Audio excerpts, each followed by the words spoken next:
Let's take a look at a few of the pros and cons of consolidating your student loans. If you have multiple student loans, consolidation can offer some simplicity to your repayment. Essentially, what happens when you consolidate is that all of your original loans are paid off by your lender and replaced with a single new loan with new terms. And you can often get a lower monthly payment because you will have a longer repayment period, so there are some trade-offs to keep in mind. Let's look at an example of getting a federal consolidation loan. You can also get a private consolidation loan if you have private loans, but we'll get to that in a minute. Let's say you have $50,000 in federal loans, $15,000 in subsidized loans at a 3.5% interest rate, and then two different unsubsidized loans, a loan of $20,000 with a 4% interest rate, and a loan of $15,000 with a 5% interest rate. If you're not sure about the differences between unsubsidized and subsidized loans, we cover this in another video.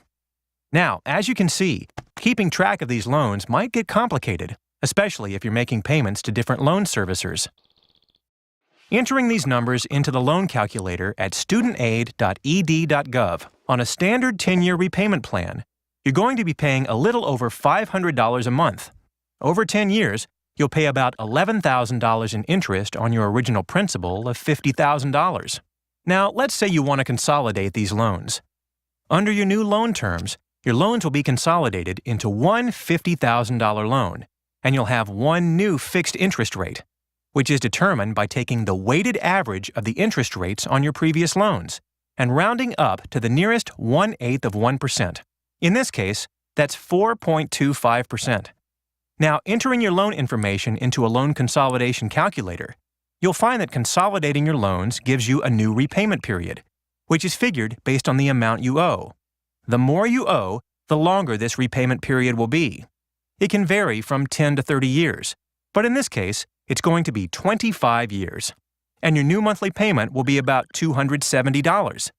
That's a lot less than the $500 a month you would have spent on a standard 10-year repayment plan.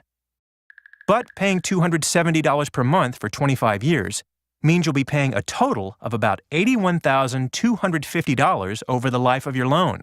Subtract your original $50,000, and you'll see you're paying over $31,000 in interest, compared to the $11,000 you'd pay on a standard 10-year plan.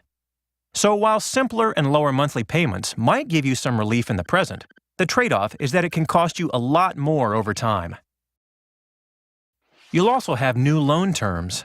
This means that you may miss out on some of the repayment benefits you might have been eligible for on your previous loans, like interest-free deferment on subsidized loans, or loan cancellation for special circumstances. But if you do decide to consolidate your loans, it's good to keep in mind that you always have the option of paying more than your monthly payment, which can save you money over time, while still having the flexibility of not having to make the higher monthly payments that you would have on a standard 10-year plan.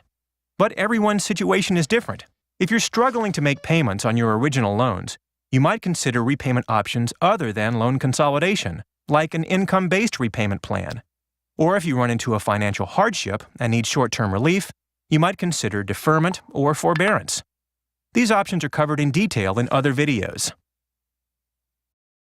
Now, if you have private student loans, you also have private loan consolidation options.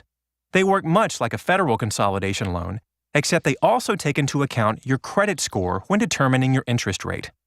So if you have a lower credit score, you might be looking at a higher interest rate. If you've just left school, you probably haven't had a chance to build up a good credit history yet. So with private consolidation, you might get a simpler, lower monthly payment, but you could end up paying more in combined interest. But if you happen to have a steady job and have built up a good credit score, you might be able to get a lower interest rate from another lender than your current private loans. So it might be worth looking into. So while loan consolidation can make your monthly payment simpler, if you have multiple loans with different interest rates, you could end up paying a lot more if you extend your repayment period. But by comparing the pros and cons of each repayment plan available, you'll be able to find out which option is right for you.